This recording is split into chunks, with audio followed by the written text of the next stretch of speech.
everybody. We are back again to talk some NFL football. I guess we're going to talk some NFL football, ain't we? And this is our special December edition. We're going to have our little Christmas theme here. Merry Christmas, and to all, a good nap afterwards. Yes, Happy Thanksgiving, and it's gone now, but and Merry Christmas, and yeah, let's eat a lot of food. And focus on the ghosts of turkey's past. And talk football. We are going to talk some NFL football. We are already done with Week 12. Of course, there's 18 weeks this time, because we got one bye week. So we are done with 8. We are 2/3 the way done. Well, how do you do? Well, how do you do? So what we're going to do, we're going to recap our winners and losers of Week 12. Talk a little dumpster fire. We got a special edition dumpster fire this week. And it's right out of the oven. That was fresh out the oven. That was horrible. And then we're going to talk who we think our winners and losers are going to be for Week 13. Starting out with 3, count them 3, Thanksgiving Day. Happy Thanksgiving for those who celebrated this weekend. Yes. We had 3 football games, and they were some interesting football games. We had the Bears at the Lions, and the Lions just barely got a loss. Almost lost. I mean, almost won. Almost, Lions. It's okay, Lions. You don't have to win. That's if okay. You don't want you to. can just win whenever you want to. There's no pressure. There's no pressure to win there, Lions. You can just win whenever you want to. They lost. Chicago. They lost 16-14. Chicago, I think, used every quarterback they had. They got Andy Dalton as his quarterback. Yeah, the Red Rifleman came in and saved the day and tamed the Lions. Yeah, the Bears won 16-14. And then we had a wallop of a game. We had the Raiders at the Cowboys, 36-33. That was a mess, a little bit. From start to finish, basically. That was a hard game to watch. The Cowboys were favored, I think, by 6.5 or something, and then the Raiders ended up pulling it out. The Raiders really needed that badly, though, didn't they? Real bad. They needed that really, really bad. They had lost 3 in a row, I think, going in, and that would have been 4 in a row, and that would have been pretty much their season, really. So they really, really needed that game. So they pulled it out. And then our last game was the Bills at the Saints. The one dominant game of the day.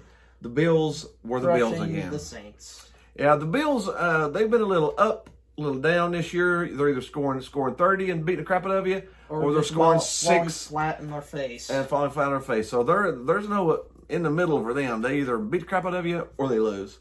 To lose by a bunch. Yeah, but the Bills looked really good again, beating a Saints that was still trying to figure out who their next quarterback's going to be. Yes. So that was very interesting. Jameis Winston's getting injured and out for the year. So I hope that bakery opens soon. He's a delicious chef. If you've ever... Oh, he's so fun to watch play. He is so fun to watch play. Yeah. I want the bakery to be open pretty soon. Yeah, but the Saints look like they're in trouble, and the Bills look like they should have been. They're solidly into the play. May even be the number 1 seed. Who knows who's going to be the number 1 seed in the AFC this year? It's fun because it's like a whole huge toss-up. Yeah, it's going to end up being, there are 17 games this year. It's going to end up being somebody 11-6 winning first place probably, because there's already 3 to 4 losses by everybody now. That's crazy. 2/3 way in, and it's crazy. We'll jump on into the Sunday games. We had the Panthers at the Dolphins. There needs to be a change. Yeah, the Desperately Panthers are a change. Panthers are struggling, and well, the Dolphins have been getting a little better each week, and they actually scored 33 this week. So I feel like the Joe Brady experiment has blew up in their face. It hasn't worked as well as everybody had thought. Of course, he really hasn't had the consistent talent. You know, he started out with Sammy Boy there. Do you know what?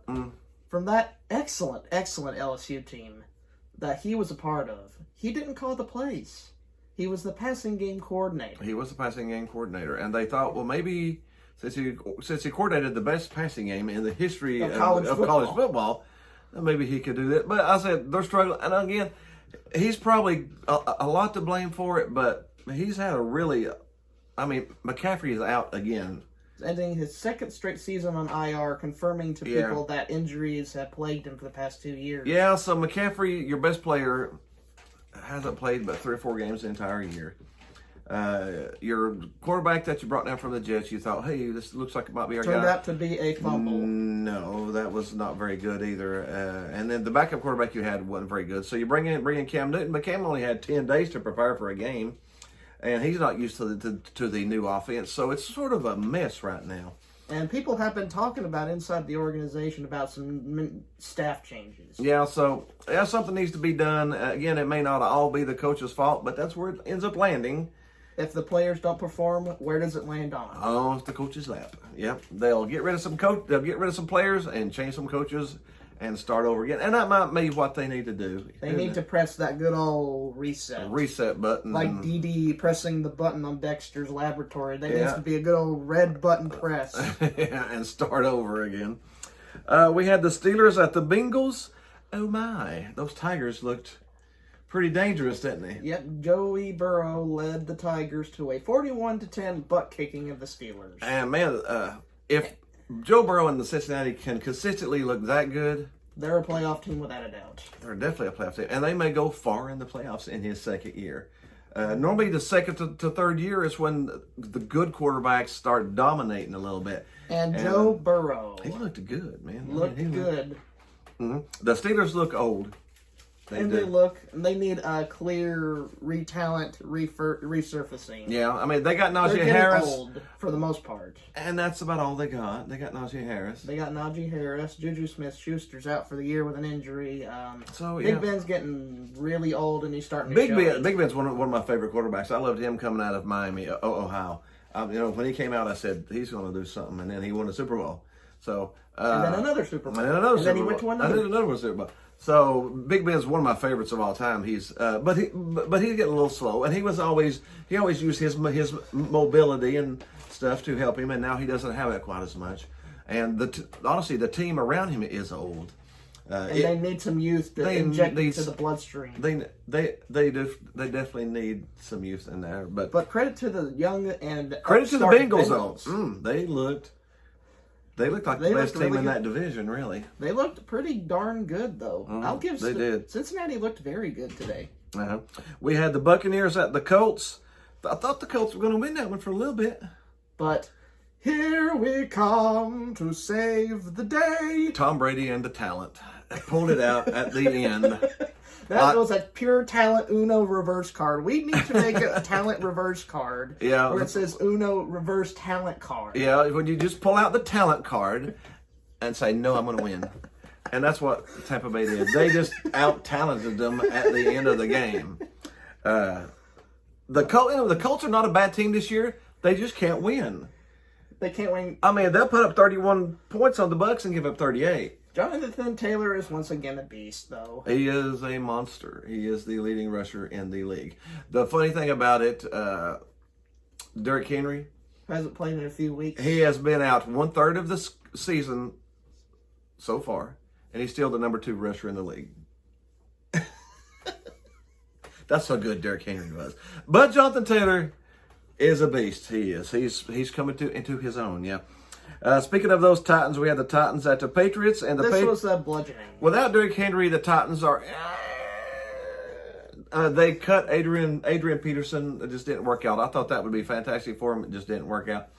And they really don't have an identity. The Patriot defense took advantage of that. A.J. Brown was out.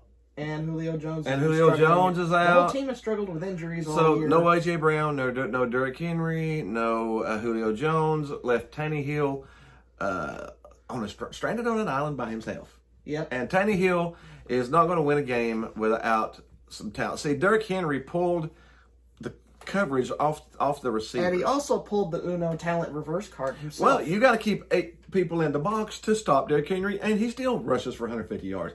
So you got to keep 8 people in the box to keep him under 200. Putting those 8 in a box leaves 3 in coverage, leaves open places for Tannehill to pass. Without Derrick Henry, you only got 6 in the box, maybe 7, and you got 4 to 5 dropping back covering. Can't throw the ball. And that's where the Titans are at right now. Plus, there's also the Todd Downing effect, like I've mentioned many times before. He is a brand new coordinator this year, and he has not coordinated his way. Too many people. Too much love, yeah. Too much love. So, but without Derrick Henry, again, I can't. don't know. They just need to get Derrick Henry back soon to try to hang on to playoffs. Yes, but the Patriots have more than playoffs on mine. The Patriots are first place or second place in the AFC. Second place in the AFC. Yeah, they were first place after they won, but another team won after them and took first place from them. So, still though, Patriots are second place. They found their defensive identity. Do you feel a little Buccaneers Patriots Super Bowl coming on? That would be Tom Brady's current team versus Tom Brady's old team. We get 2 Tom Bradys in the Super Bowl this year. How many talent cards are going to be pulled in that game? Belichick versus Brady check. That's what it is. It's Brady check. Brady check Super Bowl. It's the Brady check Super Bowl. Tom Brady and Bill Belichick in the Super Bowl together. It ain't gonna be the Bucks versus the Patriots. It's gonna be Brady versus Belichick. Can he beat his old coach? Can the coach? All the other players. Can the coach bring in the young gun and take on his old prodigy? The media is gonna be like, "Oh, screw the other team members." That won't be nothing. No, it'll be Brady. It'll be Brady and Belichick. That's all it's gonna be. Hey, if that happens, then it'll be interesting. It'll be weird and interesting. It'll be must see TV. You just want to see what happens. It's like watching a car wreck. What's going to happen next? We had the Eagles at the Giants. Somebody had to lose. Somebody had to win. Hurts looked fantastic last game. This game, he did not look so good. Yeah. Again, he's young. I think he's going to be a franchise quarterback. But he struggled this week. He did. And the Giants. I guess the Giants. Ended up winning. Running free from Jason Garrett's grasp, decided to win. The Giants got rid of Jason Garrett. Mr. Clappy Clappy. Boys, that was a good job. That was such a good job. I wish we'd won, but that was a good job. That's Jason Garrett. They got rid of Jason Garrett, and they won a game. Now they're free from the Jason Garrett shackles of offensive ineptitude. Yeah, this may be another 10-7 year that they gel at the end and win the Super Bowl. I doubt that very much, but... Daniel Jones is hurt again. So. Plus, they also have Soft Zone Graham as their defensive coordinator. Soft Zone Graham. Let's drop back. Everybody in covers. We had the Falcons at the Jaguars. Cordell Patterson was back, so the Falcons won. Cordell Patterson pulled the Uno talent reverse card. He's the only talent on the team. Kyle Pitts. Oh yeah, Kyle Pitts. But without Patterson, they'll put 3 people covering Kyle Pitts. You can't throw to him if he's triple covered. Yep. But if Cordell Patterson's coming out of the backfield, either carrying the ball or catching the ball, then you have to pull somebody off the pitch, which allowed them to win. The Falcons without Cordell Patterson, horrible. The Falcons with Cordell Patterson, decent team. Yeah. That shows you how big he is to that football team. He's a huge part of that team. Without him, they are doomed. They won't win another game without Cordell Patterson on that team. Without him, they've only scored 3 points in the past 2 games. They managed to score points with him in the lineup. And won. Despite them playing the Jaguars. I know the Jaguars are actually, they're not as bad as they were. But they're still not good. We had the Chargers at the Broncos. Again, the trail mix, that is the LA Chargers. 1 week, Justin Herbert looks like he's going to win the Super Bowl. One week, they drive an entire struggle bus for no freaking reason throughout the whole game. Now, the Broncos at home, their defense right now is really, really good. And they sort of gelled together after they got rid of Von Miller. Why'd you get rid of Von Miller?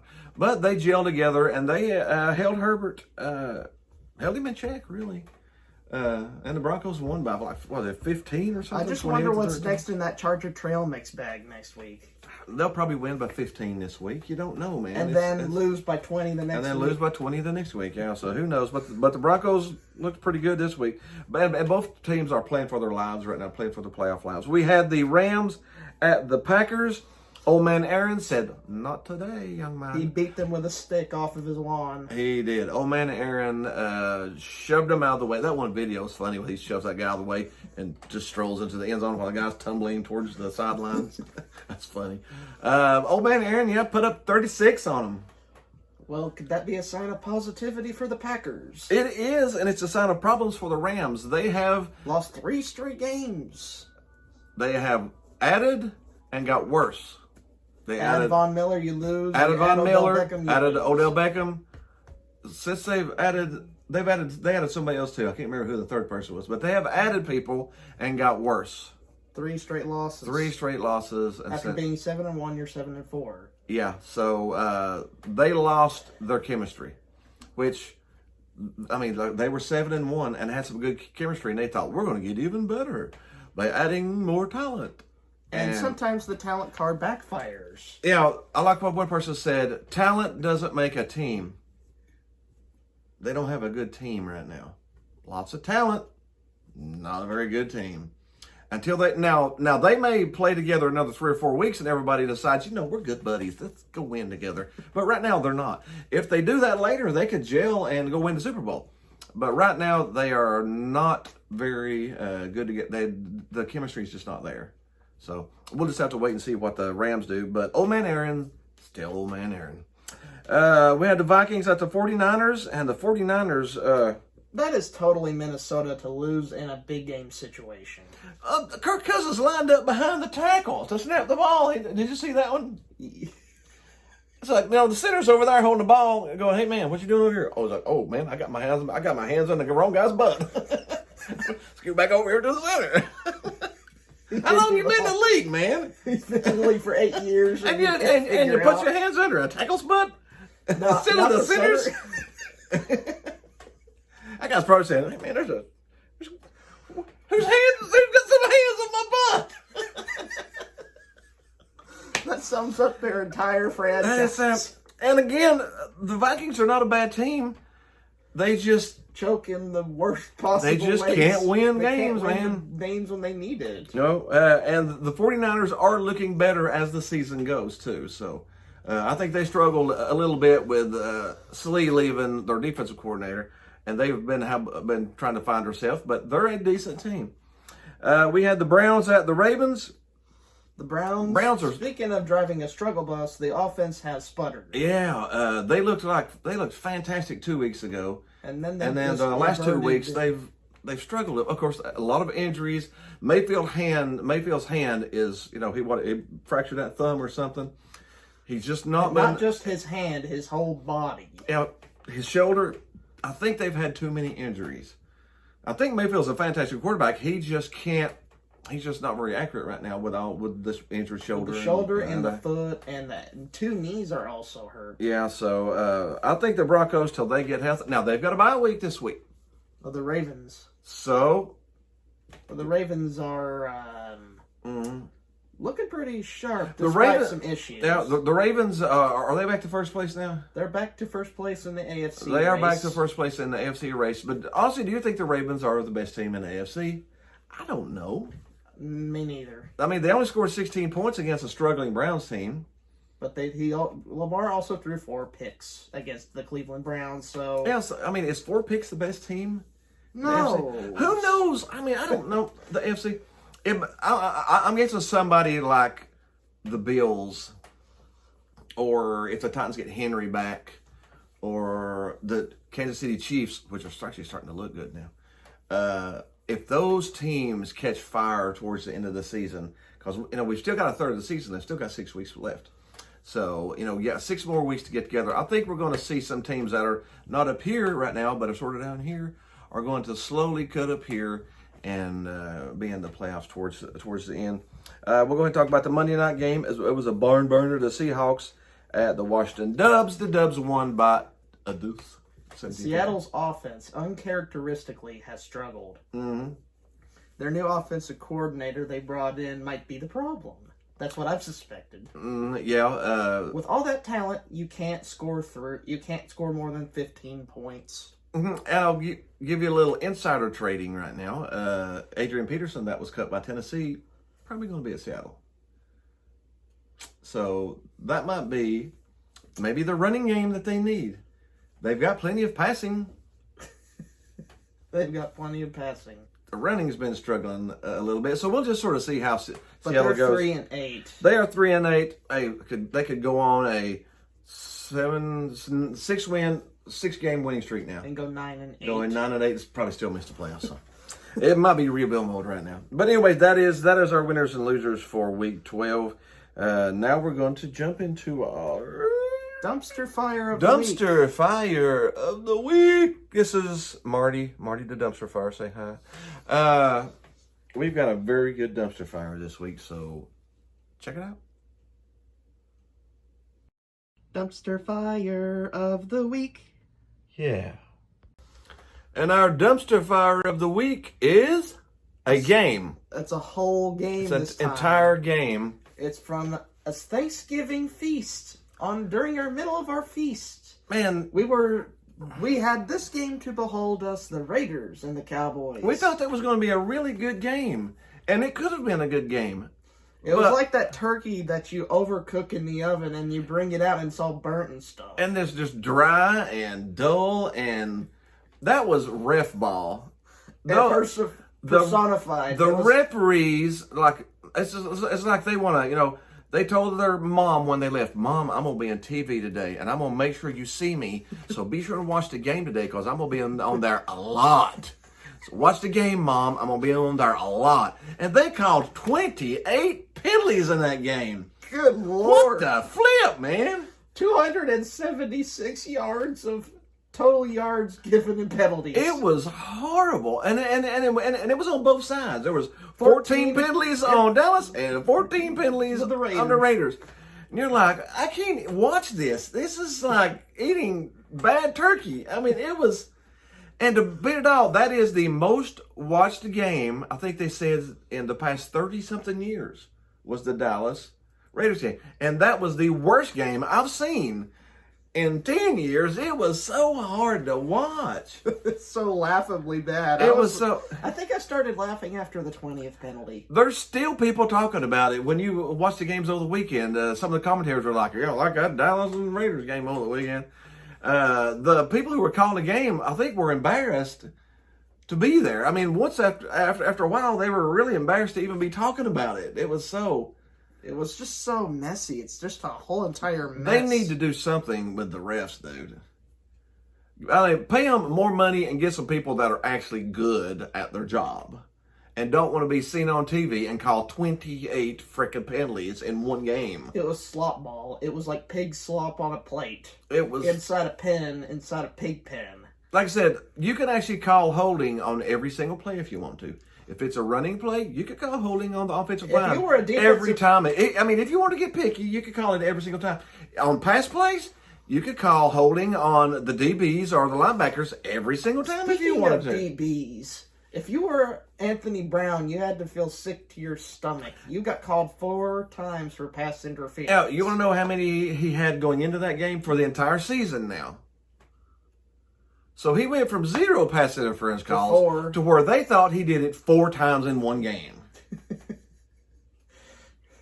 That was... more than quadrupling his amount from the others. That's a 400% increase from 0 to 4. In one game. And again, it was on both sides. Some of the play calls they were playing for Saturday, you're like, what are you doing?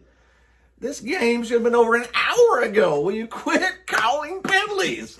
There was, you're moving over there? Penalty. Flag. Hey, Dad, you were actually you're moving too much. You need to get a flag. You were actually more surprised that they didn't call a penalty than they did. It's like, man, we got through a play without a penalty. Fantastic. At least it's, we can get to the next down now, maybe.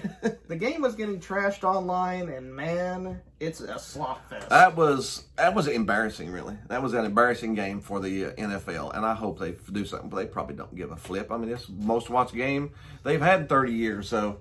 They only care about the viewership. We made some money on that. Every time we're bad, we get more press. So let's just be bad. All right, anyways, we'll go ahead and jump into Week 13 and talk about our winners and losers for Week 13. Thursday night, we got a pretty good game. My Cowboys need to bounce back. They are at the Saints. Dallas is favored by 4.5. I think they take advantage after the slop ball they witnessed last week. I think the refs might even not call some penalties they should this week in that game just because Dallas got hammered so bad in the last one. There might be some helmet sanctification. They go, I didn't see that. Just to make up something for the last ones they did. I think Dallas minus the 4.5. Jumping into Sunday, we've actually got some really good games. And again, this is a make 'em or break 'em time. So we got the Bucs at the Falcons. If the Falcons want to do anything with the season, they can't lose this game. They can't go 5-7 and expect to make the playoffs at this point. Yep, and they got the Bucs though. So and the Bucs want to stay towards the top of the leaderboard. the Bucs are going to beat the crap out of them. I mean, that's about what it's going to be. Do you think Uno talent reverse card or trio of Uno talent reverse Well, the Bucs cards? have about 11 Pro Bowlers, and the Falcons have 2, maybe, if they're lucky. That's how you build up a talent grade. That's about how and I think the Bucs will beat the living crap out of them. The line's 11. Do you think the Bucs will beat them by 11? Johnny Depp approves of your prediction. That's probably about 35-17. Yeah, it'll probably be an 18-point game. I'll be surprised if Johnny Depp is there captaining the ship in that stadium. Or maybe we got the Cardinals at the Bears. The Cardinals are going to beat the ever-living dog crap out of, or bear crap out of the Bears. Let's just make it bear crap because they're the Bears. They're going to beat the bear crap out of them. Yeah. The line's 8. I think the Cardinals. This is Can you imagine? This is a battle between 2 offensive minds: Cliff Kingsbury and Matt Nagy. No, we said 2 offensive minds. Kingsbury's got a pretty good offensive mind. Nagy is struggling a little bit. Plus, I think his quarterback's hurt again. So, we got the Chargers at the Bengals. Who knows what's going to happen in that game? This should be a fantastic game. I'm going to pick the Bengals. The Bengals have been really, really hot lately. They're favored by 3. They're at home, so it's really just about a pick 'em site on a neutral floor. So, but I'm gonna take the Bengals -3, and the Chargers might be in trouble. 6-6 if they lose this. The Vikings at the Lions. Vikings should. The Vikings should win, and they need this too. They're 5-6 right now. If they win, they can be 6-6 and still have a shot in the postseason. If they lose, they're 5-7, and the embarrassment of the league for losing to the Lions. So we will take the Vikings. I think they're -7. I'll go with that too. We got the Giants at the Dolphins. I want to go with the Tens. I'll go with the Dolphins. Go with the Dolphins. Yeah, Dolphins are -4. I'll go with the Dolphins too. The Giants aren't going to win 2 in a row. That ain't going to happen. We got the Eagles at the Jets. Jets. Jets. But I think the Eagles bounce back. They drove the struggle bus last week. I think they should end up winning this one. Probably by 7 points or more. We got the Colts at the Texans. Texans are awful. The Colts will need this one too. And the Colts are going to win. I think the Colts are going to win this one pretty easy too. Probably by 10 points the or more. The power of Carson Wentz. Yes. Carson Wentz. Is it Carson Wentz or Wentz this time? Oh, he lost a W last week, didn't he? Yeah, he didn't win. It's Carson Wentz this week. Jonathan Taylor, he has a walking W on his back. Yeah, he is a walking W. I mean, he's going to get 150 yards. Just might as well just go ahead and pencil him in for that one. We got the Washington Dubs at the Raiders. Interesting matchup. I got the Raiders there. You got the Raiders? Yeah. I think the line's only 2.5, so I would... The Raiders. The Raiders. I'll take the Raiders. We got the Jaguars at the Rams. Oh, my. They're going to kick the living crap out of that team. They desperately needed... You cannot imagine how the Rams desperately need another They can't go 7-5 and lose to the Jaguars. They would be laughed at with all that talent they have. They've got... The only problem is they're a 13-point favorite, and the Jaguars haven't been too bad. They've kept it close with some teams. 13 points. I think the Rams might try to make a statement, though, with this one. They actually might pull that 13-point line, mightn't they? We got the Ravens at the Steelers. The Steelers need this classic rivalry. Really bad. It dates back for decades. Ravens and Steelers both hate each other and both want to punch each other in the mouth when they see each other. Baltimore's favored by 4.5 at the Steelers. In fact, the Ravens have a lot of rivals, don't they? Do you think the Ravens can beat them by 4.5 in Pittsburgh? They would love to lick their chops and do that, I bet. I don't know if they will or not. I actually got a feeling maybe the Steelers can pull out a dub. I don't know if they win, but I think they keep it close. I actually like the Steelers plus 4.5 on that one. We got the 49ers at the Seahawks. 49ers should win that one. Go Shanahan. Yeah, I think that's a 4 or 5 point game. We got the Broncos at the Chiefs. Should be a really good game. Winner gets first dibs in the division. I think the Chiefs are starting to gel. This has surprised the crap out of me. The Chiefs' defense went from giving up 30 points a game to where they're giving up 10 points a game now. If the Chiefs' defense keep that up, that's what I've been telling the entire year. If they can play defense, they'll go to the playoffs. If they keep giving up 30 points a game, they're not going to make it. The defense is actually looking pretty good, so the Chiefs actually might win that division. I'm taking the Chiefs over the Broncos. What seemed like a down year, you never know how quickly a season can turn. And then Monday night, we got the Patriots at the Bills. First dibs in the AFC East on the line. Winner Winner chicken dinner gets turkey dinner. I'm going turkey Bills dinner. against Pats. Bills, Pats. I'm going to go with the Bills. Go with the Bills? I just because there's a little more talent on the Bills than there are the Pats, and we are in Buffalo. And their fan base will run through a freaking table for them. Yeah. If you've seen all of their videos online, where they just fall and belly flop on the tables. If the Bills lose to the Patriots with a second-year quarterback and lose the lead of with a first-year quarterback, rookie quarterback, and lose the division, good Lord. Mushroom hell, baby. So, yeah, no, I'm picking the Bills. The Bills should pull it out. I think the line's only 2.5. I think it's like probably a 4-point game. So that's it. That is NFL for Week 12 and Week 13, plus a little dumpster fire in the middle of it all there. We hope you had a little fun with us with our first Christmas edition. Holly jolly Christmas cheer. Drinking eggnog till you puke. Oh yeah. Oh, that's a good Christmas song. Well, hit some like buttons below. Hit the I don't know, share with your friends, whatever you want to do. Hit the groovy baby button over here.